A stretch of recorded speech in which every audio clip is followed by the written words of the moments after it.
Story time. So when I was young, my mother took my sister and I downtown for piano lessons, and we did it for about I think a year or so.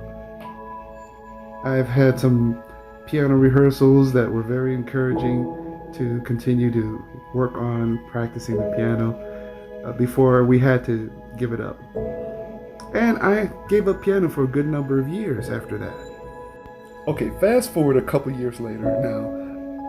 We go to a brand new Haitian church, and this was where I met a friend of mine who was very charismatic and influential. We became fast friends, and before you knew it, since the church was low on musicians and such, my father volunteered me to be part of the church band.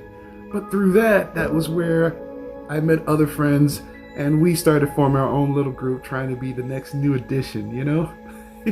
The nicest thing I loved about being part of these different singing groups I was in is that it helped me to get back into piano again. I was super rusty, but it helped me to pull out my skills. I was the main one in charge of helping to create melodies, helping to create the harmonies, and it sharpened my songwriting skills.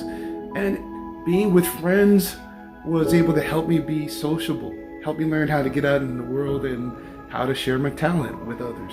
So that was so much fun, and this is how I learned how to produce.